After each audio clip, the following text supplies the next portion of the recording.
সুপ্রিয় দর্শক, আপনাদের সবাইকে আমন্ত্রণ আপনাদেরই প্রিয় অনুষ্ঠান ২১-এর চোখে। প্রিয় দর্শক, আপনারা জানেন অনিয়ম, অপরাধ আর ব্যতিক্রম বিষয় তুলে আনে ২১-এর চোখ। আর ২১-এর চোখ নিয়ে যথারীতি হাজির হয়েছি আমি হারুনুর রশিদ। দর্শক, এই আধুনিক নগরীতে কথিত জিনে ধরা রোগীর জন্য আছে জিন চিকিৎসা। জিন চিকিৎসার নামে নারীদের উপর চালানো হয় মধ্যযুগীয় নির্যাতন। আর এই চিকিৎসা করেন নাগর মিস্ত্রি। তার আসল নাম আব্দুল মোতালেব। জিন শুরু করেছিলেন গাড়ির মিস্ত্রি হিসেবে। তার আস্তানা রায়ের বাজার বধ্যভূমির পাশে একটি গ্যারেজে। আছেন মীর আবুল হোসেন, সড়ক ও জনপদ বিভাগে মালির চাকরি করেন। দারুসালাম এলাকায় সড়ক ও জনপদ বিভাগ জায়গা দখল করে আস্তানা গড়েছেন। আর তার কাছে আছে সর্বরোগের মহৌষধ। তিনি নাকি মানুষকে সম্পদ দেন। মানুষ ভক্তিতে তার পায়ের কাছে মাথা নোয়ায়, ডাকেন বাবা বলে। দর্শক, জিন বাবা নাত্রী আর বাবা আবুল হোসেন নিয়ে ২১-এর চোখের এবারের অনুসন্ধান। আর এই পুরো অনুসন্ধানে আমার সঙ্গে আছে জেমসন মাহবুব। শুরু করছি নাগর মিস্ত্রির জিন চিকিৎসা দিয়ে।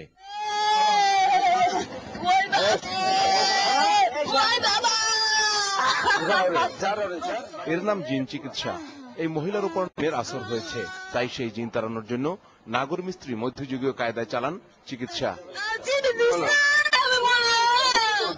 চিকিৎসা আর কিছুই নয়, দুটি একই সাইজের কাঠের লাঠি দিয়ে হাতের আঙুল চেপে ধরেন, ঠিক প্লাস যেভাবে চেপে ধরা হয়।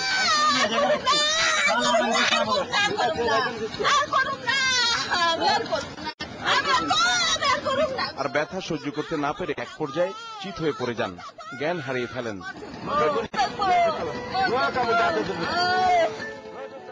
এরপর মহিলাকে মুখ দিয়ে জুতা তুলতে হয়, ওই জুতা নিয়েই না বিদায় হয়।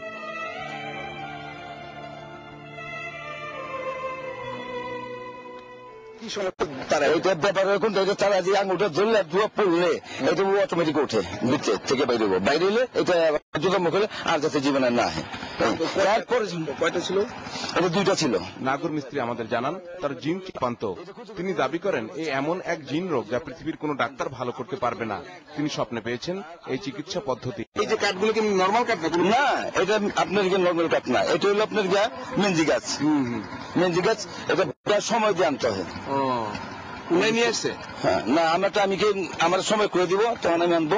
এটা যেমন নাকে দেখলাম শুকাইলে, এটা নাকে শুকাইলে মেনজি গাছ এটা পড়া, তখন আমি উঠে দাঁড়াইলে উঠে দাঁড়িয়ে যাবো। এটা ঘুমাইলে। মনোরোগ চিকিৎসক বলেছেন ভণ্ডামি। এটা একটা মানসিক রোগ, অথচ এটাকে ওই যে বর করা, আসর করা, জিনের করা, এই রোগ চিকিৎসা করার জন্য আবার একটা সাত্তান্বেষী গোষ্ঠী, পীর হুজুর বা এরা দাঁড়িয়ে গেছে। যেহেতু আমাদের কালচারে বিশ্বাস করে যে জিন ভূতের আসল ব্যাপারটা একটা রয়ে গেছে, অতএব তারা এই সুযোগটা ভালোভাবে। জিন চিকিৎসার শিকার মহিলার সঙ্গেও কথা বলে আমরা। তিনি জানান প্রতি মাসেই তাকে এই চিকিৎসা করাতে হয়, কারণ জিনরা আসে। আপনার এখন কেমন লাগতেছে? ওই যে যখন আপনার কাঠ দিয়ে চাপ দিল তখন আপনার কেমন বোধ হলো?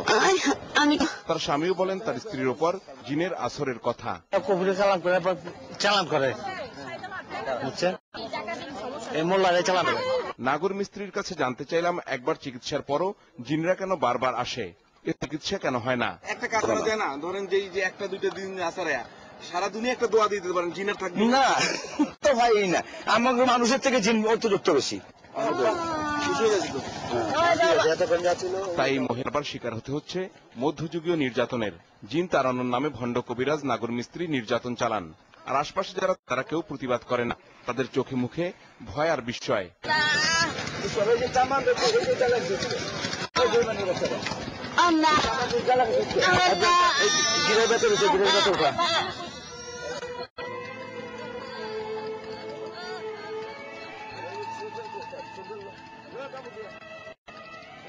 এতে নাগর মিস্ত্রি আরো সাহস পান, হাতের শক্ত কাঠি দিয়ে আরো জোরে চাপ দেন। কথিত জিন রোগীর চিৎকারে আঠারি হয়ে ওঠে। তখন নাগর মিস্ত্রির চোখে মুখে তৃপ্তির হাসি।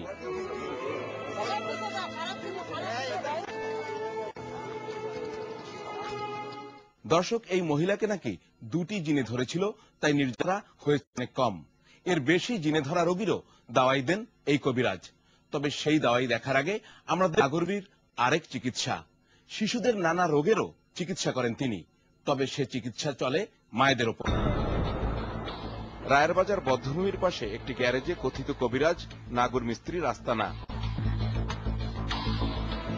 আস্তানার সামনে খোলা জায়গায় বিকেল থেকে শিশুদের নিয়ে লাইন ধরেন তাদের মায়েরা। মাগরিবের আজানের পর আর চিকিৎসা করেন না। প্রথম দিন সেখানে গেলে নাগর মিস্ত্রি আমাদের রীতিমতো চ্যালেঞ্জ ছুড়ে দেন। যেটা সম্ভব এটা করে দিই, আর যেটা সম্ভব না এটা না করে আপনার যদি মনে করেন বলে এটা ক্ষতি আমার, আপনার তাহলে আমরা না করবেন, আমি করবো না। আর তার ভক্তরা আমাদের দিকে তেড়ে আসেন। সরকার পাঠাইছে, বিএনপি আওয়ামী লীগ পাঠাইছে, তাহলে কেন আসছেন আর কেন এটা করছে? কাটা নাই লাগছে ফিক্কা মেরে ফেলাই দিব, একদম ফিক্কা মেরে ফেলাই দিব। কোনো বন্ডামি নাই এখানে, কোনো জটটামি নাই এখানে, কোনো লটকামি নাই এখানে। শুধু বাচ্চাদেরকে যারে উপকারে টাকা না পয়সা না দেড় দেবেন দিয়ে দেন ফেলাই দিব। আন্দা খুন্দে আইসে কি সুন্দর ছবি উড়াইতে লাগিয়ে গেছে।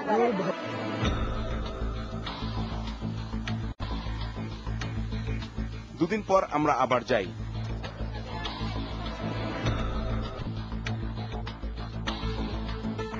নাগর মিস্ত্রি শুরু করেন শিশুদের চিকিৎসা। তবে শিশুদের মায়েদের ওপর। মায়েদের চলাফেরা ভালো না তাই নাকি শিশুদের পেট ব্যথা সহ নানা রোগ হয়। এই ছেলেটা পেট ব্যথা করে, এই রোগ মার দুধ খাওয়ার জন্য।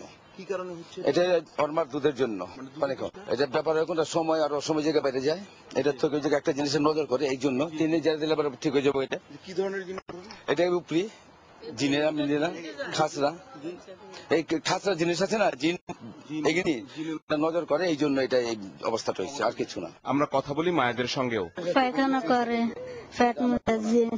আমি জানি না, সবাই আসতেছে বলতেছে ভালো হচ্ছে, তাহলে এখানে একটু মেরে যাই যদি হয়। ভোলাপানের লগে এক সপ্তাহ দমি করছে এদিক দিয়া, তো যাই কয় সন্ধ্যার পরে কয় কি আম্মু আমার পেট ব্যথা করে।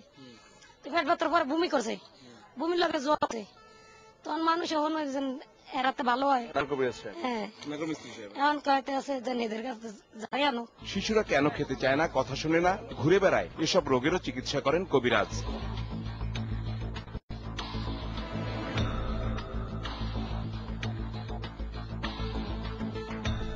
শিশুদের এই চিকিৎসা পদ্ধতি নিয়ে আমরা কথা বলেছি শিশু বিশেষজ্ঞকে। পেটের অসুখ, তারপরে বদহজম, এই ধরনের রোগ মার হচ্ছে, মা থেকে ক্রমান্বয়ে বাচ্চার হচ্ছে, এই জন্য মাকে বিভিন্ন ধরনের চিকিৎসা হবে, মাকে এর অপবাদ নিতে হবে, এরপরে মেনে নেওয়া যায় না, বিজ্ঞানসম্মত নয়। আমরা মনে করি যে এসব ঝাড়ফুঁক, এই যে ধর্ম ব্যবসায়ী, এই ফাঁদ থেকে আমাদের বেরিয়ে আসতে হবে, কারণ এটা বিজ্ঞানের যুগ। আবার সন্তান হয় না, স্বামী দ্বিতীয় বিয়ে করেছেন, এমন সব সমস্যা নিয়ে চিকিৎসাও চলে সকালে। আমার সমস্যার নামে সাপ আছে বুঝছেন, এই জন্য এই জন্য আমার কাছে আসছে। এখন হ্যাঁ তোমার পেটে হাত দেখে কবিরাজ রায় কি রোগ হচ্ছে, কি কারণে হয়েছে, আর তার দাওয়াই পানিটা মাটি পড়া। অনেক দিন ধরে ডাক্তার দেখেছেন না, এখন কি খাবে সে? এটা খালি আর করছে তো, এটা বাই করলে আর পেটে ব্যথা যাবে না, জেনে নিলাম। সে কেমনে বের করবে? এটা বাই করে, আবার মহিলারা বাই করে ওটা, এটা আমি মহিলার গায়ে হাত দিই না। কোন কোন মেয়েলি রোগের চিকিৎসার জন্য আবার না আমরা নাভি খোলার বিষয়টি জানতে চাই। মেয়েটার সাথে সিরাপ ভাঙে আর পেটে ব্যথা করে, মানুষের ক্ষতি করছে, এটা আগে মানে চিকিৎসা করা যাবে। এর আগে করলে ওইটা নাভি খোলা মানে এটা মানুষের নষ্ট করছে, মানুষের খিলাইছে, মানুষের খুলে আহে। এসব চিকিৎসার কি তেমন কোনো টাকা পয়সা নেন না। কবিরাজের সহকারী আছেন দুজন। একজন হোসনে আরা নাকি জনগণের সেবা করতে কবিরাজের সঙ্গে যুক্ত হয়েছেন। রুগীরা ব্যবস্থা দেয়, ৫-৫০ টাকার মুঠে। আরেকজন কবিরাজ তেজি। আমরা কথা বলতে গেলে বেশ গরম হয়ে ওঠেন। তিনি দাবি করেন তার আত্মীয়। ফুফা শ্বশুর হয়, মামা, রুগীদের সে বড় সেবা, এটাই তো। আর রুগীদের কি করেন আপনারা? কবিরাজ জানান কবিতা তার কোনো আত্মীয় হয় না, আছে কাজ শেখ। কবিতার কি কোনো আত্মীয় স্বজন হয় না, কিছু না, এটা শিখে না, আমার এই লাইনে কিছু নাই আমার। পরদিন আবার রায়ের বাজার বদমি এলাকায় জানতে পারি কবিরাজ আর সহকারী ব্যবসা বাড়ি মহিলাদের কথিত নাভি খোলার কাজ। কবিতা মহিলা ঘরে আর কি আছে, ওই মহিলারা আর কি নাভি খুলে। আমরা কবিতার নাভি খোলার আনায় যাই। কবিতা বোনের সঙ্গে কথা। নাভি খোলার প্রতারণার মাধ্যমে এখানেই কবিরাজ আদায় করে টাকা। কবিতা এনে থাকে? হ্যাঁ থাকে। এনে থাকে আপনার দুজনে মিলে নাভি হয় না? কবিতা নাভি খুলে না? হ্যাঁ খুলে। খণ্ড কবিরাজের আরো কাহিনী আছে। কাহিনী আছে একজন মীর আবুল হোসেনের পায়ে নত মান কাহিনী আমরা দেখব। তবে তার আগে নিচ্ছে একটা বিরতি। আমার চোখ রাখুন ২১-এর চোখে।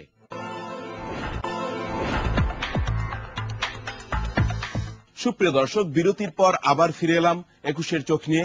আপনাদের সঙ্গে আছি আমি হারুনুর রশিদ। দর্শক, নাগর মিস্ত্রির জিন চিকিৎসায় যাওয়ার আগে চলুন আমরা ঘুরে আসি আর এক ভণ্ড কবিরাজ মীর আবুল হোসেনের আস্তানায়।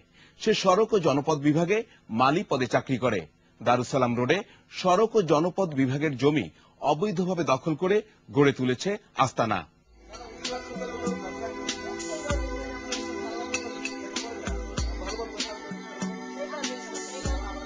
ভক্তরা তাকে বাবা ডাকেন, আর ভক্তিতে এভাবেই মাথা নোয়ান তার পায়ের কাছে। বাবার নাকি অনেক গুণ, তিনি চাইলেই যে কারোর রোগ ভালো হয়ে যায়।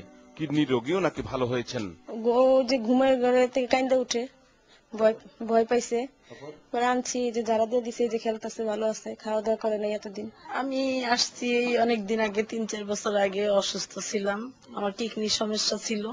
দেখার পরে বাজান বলল যে আল্লাহ দিলে দেখো, আল্লাহ তোমার সুস্থ করতে পারে যদি তোমার বিশ্বাস থাকে। মা আল্লাহ দিলে বাজানে যাইরা দেওয়ার পর থেকে আমি এখনো ভালো আছি আল্লাহর রহমতে। বাবার ভক্তদের বড় একটি অংশ মহিলা, আর বাবা তাদের নিয়ে আসর বসান রাতে। বাবা তার এই ক্ষমতা কোথায় পেলেন, আর পড়াশোনায় বা কি করেছেন জানতে চাইলাম। আলহামদুলিল্লাহ সুরেদে কুলফলা সুরেদে একদিন ভোগ দিছি, আল্লাহ তার ভালো আছে। উনি আরেকজন বলছে, আরেকজন লই আসছে, উনি বলছে যে কিডনি রোগ ওই হয়েছে নাকি, আমি কইছি খাও, আল্লাহ দিয়ে ভালো করে গাছ খাচ্ছে। এই যে গাছগুলি কিডনি রোগ কেন হয় আপনি সেটা জানেন না। কথায় কথায় বাবা জানালেন, বরিশালে গ্রামের বাড়িতে তার স্ত্রী সন্তান থাকে, আর তিনি এখানে একা থাকেন, ভক্তদের সেবা দেন, সেবা নেন। আরেকজনকে পেলাম যিনি ভাড়া থাকলেও বাবা আবুল হোসেনের সহকারী হিসেবে কাজ করেন। সিগারেট খেয়ে রোগের চিকিৎসা করেন, ফু দেন মহিলাদের মুখে, ঠিক আছে? মিথ্যা। এবং আপনার এখানে যারা রোগী সব মহিলা, মহিলা ম্যাক্সিমাম মহিলা, ঠিক আছে? হইতে পারে, মহিলা মানুষ না। আর আপনি বিভিন্ন বাসায় যায় রাতে জিজ্ঞাসা করেন, টাকা নিয়ে আসেন। আপনি এবার ভুল করছেন, কোন একটা বলতে পারবে? হ্যাঁ, জি জি জি জি জি। ও মানে আপনার কি হয়? উনি আমার মামা হয়, আমার আব্বার সাথে চাকরি করে। আপনার মামা হয়? হ্যাঁ, আপনার আব্বা কোথায় চাকরি করে? আমার আব্বা এখানে সরকারি চাকরি করে। আপনার মামা হয়? হ্যাঁ, আমার মামা হয়। খাজা মাইনুদ্দিন চিস্তির একটি দান বাক্স তার ঘরের মধ্যেই। কে তাকে এই দান বাক্সে টাকা নিতে বলেছে জানতে চাইলে সদুত্তর দিতে পারেন না। আপনারটা বৈধ কিনা? না, আমারটা বৈধ না, আমি এটা খরচ করি। কথায় কথায় জানতে পারলাম আশপাশে আরো কয়েকটি টিন শেড, সেমি পাকা ঘর বানিয়ে তিনি ভাড়া দিয়েছেন। এই ঘরটা আমি পাইছি, বাসাটা এই বাসাটা ভাঙ্গা ছিল, এই বাসাটা আমি সমান করতেছি। এইটা হ্যাঁ, পাশেগুলো কি করছে? এই পাশেটাই আমি পাইছি। আমরা এরপর ভাড়াটিয়াদের সঙ্গে কথা বলি। তারা জানায় গড়ে 4000 টাকায় তারা প্রতি রুম ভাড়া নিয়েছেন। তো এই ধরেন 4000 টাকা ভাড়া দিই। খালি শুধু এইটা এইটা আর এটা, পুরো এলাকা না তো। আমরা বাবা আবুল হোসেনের কাছে জানতে চাইলাম তার এই দখলদারি এবং আয়ের উৎস সম্পর্কে। মাসে 9000 টাকা বেতন দিয়ে তিনি কিভাবে এসব করছেন। তিনি দাবি করেন সড়ক ও জনপদ বিভাগ তাকে জমি বরাদ্দ দিয়েছে, তার বরাদ্দপত্রও আছে, কিন্তু শেষ পর্যন্ত তিনি বরাদ্দপত্র দেখাতে পারলেন না। বাসায় কেন সরকারি বাসা, আমাদের কপি আছে আমার কাছে। দেখেন কপি বের করুন। হ্যাঁ, কপি বের করুন, কপি বের করুন। পরদিন সন্ধ্যায় আমরা আবার যাই বাবার আস্তানায়। সেদিন মহরমের কারণে বিশেষ আয়োজন ছিল সেখানে।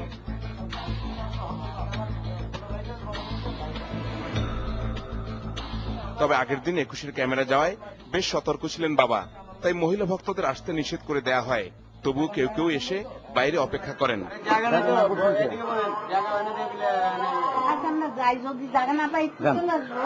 এরপর ভিতরে গিয়ে দেখি সেখানে একজন পুলিশ কর্মকর্তাও আছেন। মিলাদ পড়ানোর জন্য সবাই অপেক্ষা করছেন, কিন্তু হুজুর না আসায় আমরা বাবাকেই মিলাদ পড়ানোর অনুরোধ করি। তখনই বাবা যান ফেঁসে, কারণ তিনি কোনো লেখাপড়া জানেন না, এমনকি জানেন না কোনো সূরা বা আয়াত। বাবা আমি জানি না, আমি এত কিছু কইতে পারবো না। আরে এত আমি পারতাম না, আমার শরীর অসুস্থ লাগতেছে। আমি বাবারে ওই করবে একজনের দোয়া। এরপর আমরা তার প্রতারণার বিষয়ে চ্যালেঞ্জ করি। বিসমিল্লাহির রহমানির রহিম। কুল হুয়াল্লাহু আহাদ। আপনি আমাকে পরে কথা না, আমার কথা না, আপনি আমার যা কথা করেন, আমি পারতেছি না। আমি কারো প্রচারণা করি না, আমি কারো প্রচারণা করি না, আমি কারো ডাকি না, প্রচারণা করি না। না, আমি চাকরি করি, ভাত খাই। আপনার মৃত্যু নাই? কি ওনার মৃত্যু নাই? কার মৃত্যু নাই? উনি বলছেন বক্তব্য। আসলে এই জন্য কোনো কথা বলি নাই। তাহলে জানি না আল্লাহ রাসূল যখন দুনিয়াতে চলে গেছে, পৃথিবী কেউ থাকবে না। আল্লাহর ওলি চলে যায়, আল্লাহ রাসূল চলে গেছে, সবাই দুনিয়াতে চলে যাবে, ফেরেশতারা চলে যাইব, সবাই চলে। তবে দারুসালাম পুলিশ বক্সের এএসআই সাইদুল ইসলাম ভণ্ড বাবার সাফাই গাইতে শুরু করেন, কিন্তু আমাদের প্রশ্নের মুখে শেষ পর্যন্ত চুপসে যান। এই যে দান বক্সটা বাসাটা কিন্তু সরকারি সরকারি হোক, আমি বলছি দান বক্সটা তার বাসায় লাগাইছে, যার মনে কয় দিবে না দিবে, এটা তো আমাদের দেখার বিষয় না। আমাদের কাছে এখানে কোন চোর ডাকাত গুন্ডাবাদ আছে কিনা, সিগারেট বিক্রি করে কিনা, গাঁজা বিক্রি করে কিনা, অবৈধ কোনো লোকজন যাওয়া আসা করে কিনা, মূলত উদ্দেশ্য কিন্তু আমার এটাই। কি দেয় এখানে, কি বিক্রি করে, কোন ধরনের লোক আসে। তারপর ভক্ত হয়ে গেছেন? ভক্ত না, আমার কি বলতে হবে। বাবা মীর আবুল হোসেন শেষ পর্যন্ত আমাদের কাছে হাত জোর করে রেহাই পেতে চান। ভাই আমি আপনার কাছে ক্ষমা চাই, আমি খুব খারাপ লাগতেছে আমার সারাদিন রেখা, আমি সারাদিন রেখা আমার খুব খারাপ লাগতেছে।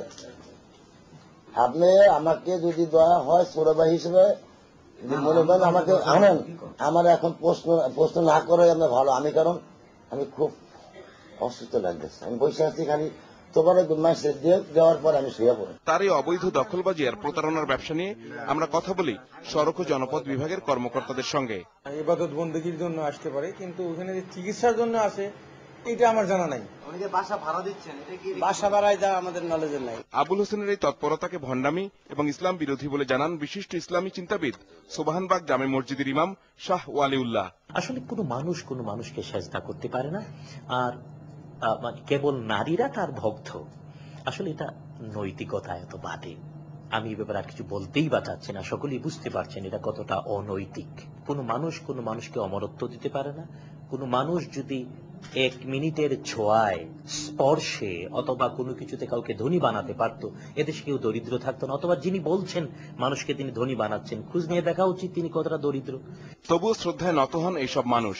তাদের কাছ থেকে আবুল হোসেন হাতিয়ে নেয় টাকা। অনেক পরিবারকে সে ফতুর করেছে, কোন সংসারে লাগিয়েছে অশান্তির আগুন। দর্শক, এখন আপনাদের আবার নিয়ে যাচ্ছি নাগর মিস্ত্রির কাছে। জানবেন তার বস্তির ব্যবসা, গ্যারেজের ব্যবসার কথা। জানবেন কিভাবে সে টাকা আদায় করে সে কাহিনী।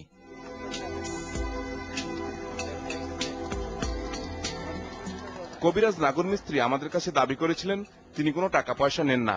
আমার কোনো গড় জোয়ার নাই, আমি কেন আমি পয়সা কিনে চেনেন, আমি গড় জোয়ার করে আমার মাইসের কাছে ঘরের পয়সা লেবার গেলে 12 লেবার গেলে কবে এখন ব্যবসা আরম্ভ করছে। তার ভাড়াটে ভক্তরাও তার সাফাই গায়ে। আমার সাথে পরি ছিল 13টা পরি ছিল, এই 13টা পরে আমি দেখতাম প্রতিদিন আমার সাথে এসে রাত্রে মানে খুব ডিস্টার্ব করতাম আমার। কিন্তু আসল কাহিনী জানা যায় তার বস্তিতে গিয়ে। বস্তি কার বস্তি? এটা নাগর মিস্ত্রির বস্তি। এটা তো মনে করেন বিভিন্ন ধরনের এগুলি আত্মীয় স্বজনের মানে সব রায়ের বাজার বদ্ধভূমির উল্টো দিকে এই বস্তির মালিক সে। প্রতি ঘর থেকে মাসে গড়ে ভাড়া আদায় করে কম বেশি 1000 টাকা। যার থেকে 15 লাখ 15 কোটি টাকা দাম আছে। অহংকার 2 লাখ না 2 কোটি। মানে এটা কি জায়গার হাত সিস্টেম হলো 1000 জায়গা 40 টাকা ভাড়া। বস্তির লোকজন জানান চিকিৎসা বাবদও তার প্রচুর আয় হয়। কত করে নেয়? নেয় মানে রোগ হিসাবে টাকা নেয়। আপনার রোগ বেশি, আপনার কাছে সেই অনুযায়ী টাকা নেবো। আপনার লগে একটা জিনিস আছে না সারাই, সেই অনুযায়ী টাকা নিব। আর সহকারী কবিতার মাধ্যমে নাভি খোলার নামেও টাকা আদায় করা হয়। নাগর মিস্ত্রি তো খুলে না। হ্যাঁ, কত করে নেন? 100 টাকা। আস্তানার এই গ্যারেজের মালিক নাগর মিস্ত্রি, আর রাস্তার উল্টো দিকে এই গ্যারেজটির মালিকও তিনি। প্রথম ফার্স্ট হলো নসুর হলো ওই জায়গা, তারপরে হলো আবার এই জায়গা, আবার সন্ন্যাসী আছে, আবার জায়গা আছে না। মোহাম্মদপুরের কাটাসুর এলাকায় নিজের জমির উপর আছে সেমি পাকা বাড়ি। আমরা তার বাড়ির ভেতরে যাই, কথা বলি তার স্ত্রীর সঙ্গে। আমি তো বলি প্রশ্রয় দিই না, আমি বলি খোঁজ খবর নেই না ওখানে কি হয় না হয়। মানুষের মুখে শুনি যে নাগর মিস্ত্রিরা তো এইরকম করতে ওইরকম করতেছে। স্থানীয় লোকজন জানান সন্ধ্যায় চিকিৎসা শেষ হলে তার কাছে আসেন বিত্তবানরা। তারা থাকেন গভীর রাত পর্যন্ত। রাত্রেবেলা আসে, অনেকে আসে গাড়ি করে নিয়ে আসে, বাচ্চা কাচ্চা নিয়ে আসে, যার সমস্যা গাড়ি দিয়ে আসে। তারা জানান নাগরের সম্পদের কথাও। এটা মনে করেন এই যে একটা গ্যারেজ আছে, এই যে একটা গ্যারেজ আছে, ধরেন এনে 2-3টা গ্যারেজ আছে, এটা নিজের জায়গায় বুঝছেন। বস্তি মনে করেন বস্তি কিছু রুম টুম উড়ায় ভাড়া দিচ্ছে। নাগর মিস্ত্রি নিজেও স্বীকার করেন রাতে বিত্তবানদের আসার কথা। তারা কেন আসেন, তাদের কি সেবা করা হয়, তার কোনো সদুত্তর দিতে পারেননি নাগর। অনেক বড় বড় শিল্পপতি আপনার এখানে আসে এবং তারা কোটি কোটি টাকার মালিক। হ্যাঁ আসে, অনেক কাম লয়। কি কাজ নিয়ে আসে বলেন? আমি জানি সব। হ্যাঁ, অন্য কাজ লয়। যেমন আমার অফিসে এই কাজটা করে দেন। দর্শক, মানুষকে নাকি একাধিক জিনেও ধরে। 7-8টি জিনে ধরলে নাগর মিস্ত্রির জিন চিকিৎসা দীর্ঘায়িত হয়, বাড়ে নির্যাতন। লাইলি জানতেন না তার কি হয়েছে। নাগর মিস্ত্রি তাকে পরীক্ষা করে বললেন তাকে জিনে ধরেছে। একটা নয়, একাধিক জিন তার উপর ভর করেছে। আমার ড্রপ দেখে শোনালাম না, আমার ড্রপ দেখতে পারবি না। শুরু হয় চিকিৎসা। তার নির্যাতনে মেয়েটি অজ্ঞান হয়ে মাটিতে পড়ে যায়। তারপর আবারও নির্যাতন। একাধিক জিনে ধরায় একবারে নাকি জিন যায় না। আমার ড্রপ দেখতে পারবি না।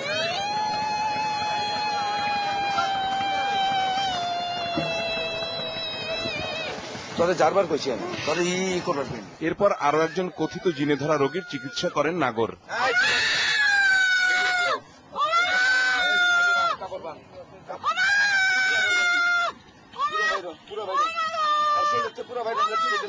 একই ধরনের মধ্যযুগীয় নির্যাতন।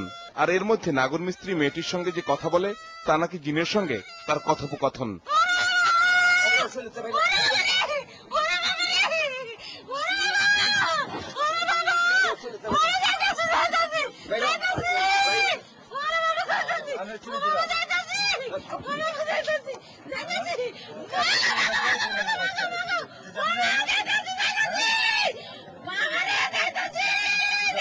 শেষ পর্যন্ত মেয়েটি জ্ঞান হারায়। এর দেখলাম ট্রিটমেন্ট একটু বেশি লাগতেছে। এর ঘটনা একটু বলেন তো। এটা 7টা কি জিন এজন্য চিকেন পারে অনেক জিগেন একটু পরে কই পারবো না, কারণ উঠালো এর। এমনি কয়টা গেছে ধরেন? 3টা গেছে, এখনো 4টা আছে।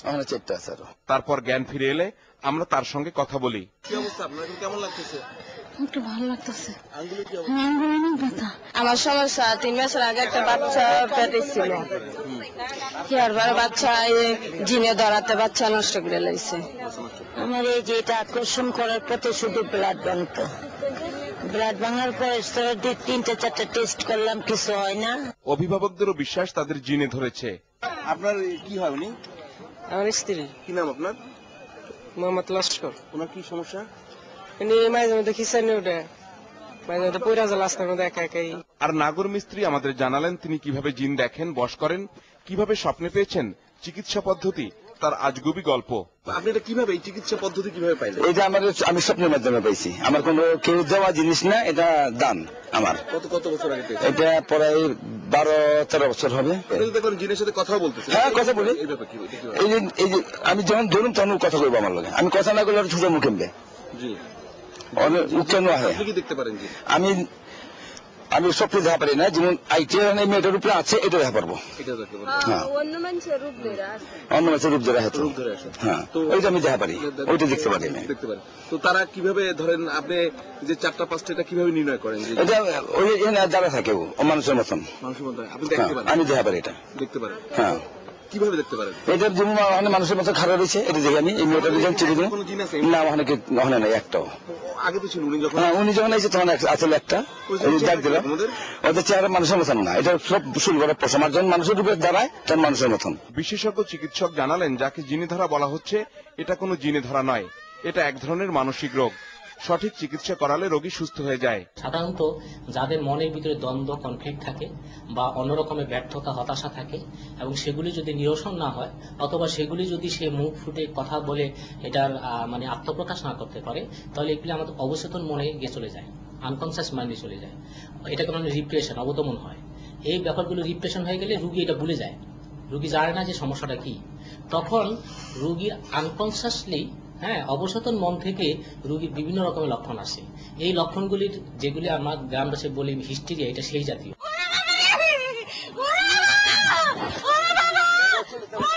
জিন ছাড়ানোর এই চিকিৎসাকে পুরোপুরি ভণ্ডামি বললেন এই ইসলামিক চিন্তাবিদ। জিনদেরকে মানে একেবারে করতলগত করে, জিনদেরকে আয়ত্তে এনে কোনো মানুষের চিকিৎসা করছে এমনটা দাবি করা, এগুলা সব বানোয়াট। এগুলা মানুষকে সবচেয়ে বড় এটা হলো মানুষের সাথে চিকিৎসার নামে ভেলকিবাজি এবং দুষ্টামি। যদি সর্বরোগের মহৌষধ একজন অশিক্ষিত লোক জিনের উপর নির্ভর করে পেয়ে যায়, মেডিকেল কলেজের দরকার কি? এক পর্যায়ে আমরা নাগর মিস্ত্রিকে তার আস্তানায় চ্যালেঞ্জ করি, তার চিকিৎসা পদ্ধতি নিয়ে প্রশ্ন তুলি, আর তাতে আমাদের উপর খেপে যান তার ভাড়াটে ভক্তরা। অনেক শিল্পপতি এবং তারা গাড়ি নিয়ে আসে, কি কাজ তাদের? তাদের কোনো রোগ নাই তো? হ্যাঁ ওটা ওই এমনি আহে কেন আসে? দেখবেন ওই জায়গায় এই কাম করে দেবেন এই কাম করে দেবেন, আমি অনেক মানুষ আছে বলে আমি করি না। হ্যাঁ অন্য অন্য কাজগুলো আহে, যেমন আমার অফিসে এই কাজটা করে দেন, অমুক আইব আমার এই বাড়ি বাড়ি ব্যাপার এই কাজটা করে দেন, এগুলো করি না। এবং তারা নিয়মিত আপনাকে তো মাসোয়ারা দেয়, আমি নিয়ে আসি সেই লোকদেরকে। হ্যাঁ নিয়ে আসি। এবং আপনার কারণে অনেকের সংসার ভেঙে যাচ্ছে না, যদি এরকম দেওয়ার পরে আমারে যে একটা খুশি জি জি সেটা সাজা আমি দেবো। ওই ওই যে চাপ দিচ্ছেন আমরা পরে দেখছি এবং হাত ফুলে গেছে, একজন মানুষকে শারীরিক এই নির্যাতন আপনি করে কিভাবে জিন ছাড়ান বলেন আমাকে? শারীরিক নির্যাতন না, শুনুন ভাই আমি একটা কথা বলি, এদিকে নগদ প্রমাণ বুঝতে পারছেন, আমরা কিন্তু এর পুরনো কাস্টমার। প্রশ্ন করেন আপনি, কিন্তু এত মানুষ ডাকে না, এর কাছে মানুষ আয়। ডাক্তারে 5,000 টাকা নিয়ে পুরো ব্যান্ডেজ করে দিয়েছে, 1 মাসের জন্য বেডে শোয়া দিয়েছিল, উনি 11 টাকা নিয়ে 3 দিন রাতে লাঠি ফেলাই দেবেন, 3 দিন পরে হাইটে আমি কাজ করে খাই। তার সহকারী কবিতা বেগম আমাদের উপর চটে যান। এত কথার ভিতরে কিভাবে বলবে? আপনি যেভাবে রিচার্জ করতেছেন এত কথার ভিতরে কিভাবে বলবে একটা মানুষ? উনি তো মিথ্যা কথা বলে না, উনি মিথ্যা কথা বলবে কেন? আপনি কথা বলেন যে পাগল করে ফেলেন, জিজ্ঞেস করেন না সবাই। নাগর মিস্ত্রি শেষ পর্যন্ত স্বীকার করেন তিনি যা করছেন তা ভালো কাজ নয়। আমার 2 ছেলে 2 মেয়ে। তো তাদেরকে না শিখে আপনি কবিতা না, আমার পোলা মানে মিললেই না, আর আনবো না, এখানে জিনিস ভালো না। কেন? না জিনিস ভালো না, তাহলে আরেকজনকে শিখাচ্ছেন কেন? ওখানে যদি আপনি ইচ্ছা করে শিখবে চান না না আমি শিখাবো। পুলিশ জানিয়েছে এই নাগর মিস্ত্রি আর এই বাবা আবুল হোসেনের ভণ্ডামির বিরুদ্ধে ব্যবস্থা নেবে তারা। জিন অথবা ভূত যেগুলো ছাড়ায়, মানে মানুষের নিকট আসর হয় তারপর তাকে ছাড়ায়, অথবা দেখা গেল কি যে অমরত্ব পাওয়া, যে তিনি মৃত্যুবরণ করবেন না বা এরকম কিছু, সেটা আমাদের ইতিমধ্যে আমরা তথ্য পেয়েছি। আমরা এটা মূলত একটা সিম্পলি প্রতারণা। তবুও চলে এই ভক্তির মহড়া আর চিকিৎসার নামে এই নির্মম নির্যাতন।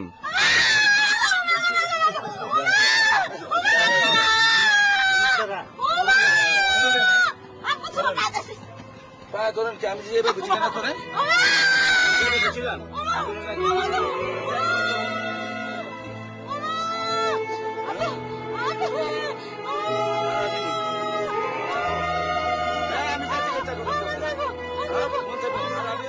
সুপ্রিয় দর্শক, এই ভণ্ডরা সাধারণ মানুষের সঙ্গে প্রতারণা করছে, ধর্মবিশ্বাস আর সরলতাকে পুঁজি করে ব্যবসা ভেদেছে।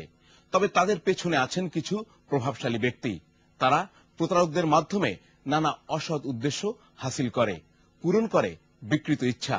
আর তাদের সঙ্গে আছে শহীদুর রহমানের মতো কিছু পুলিশ কর্মকর্তা।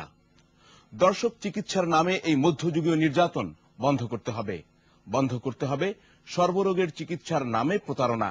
আর এই ভণ্ডদের আইনের আওতায় এনে দিতে হবে শাস্তি। এদের দমন করতে না পারলে ডিজিটাল বাংলাদেশের স্বপ্ন হোঁচট খাবে, আর আমাদেরও হতে হবে সচেতন। দর্শক, আমরা আমাদের অনুষ্ঠানের শেষ ভাগে যাবার আগে জানিয়ে দিচ্ছি আমাদের সঙ্গে যোগাযোগের ঠিকানা। প্রযোজক 21-এর চোখ, 21 টেলিভিশন, জাহাঙ্গীর টাওয়ার, 10 কারওয়ান বাজার, ঢাকা 1215। ইমেইলও করতে পারেন আমাদের এই ঠিকানায় chok@21e-tv.com।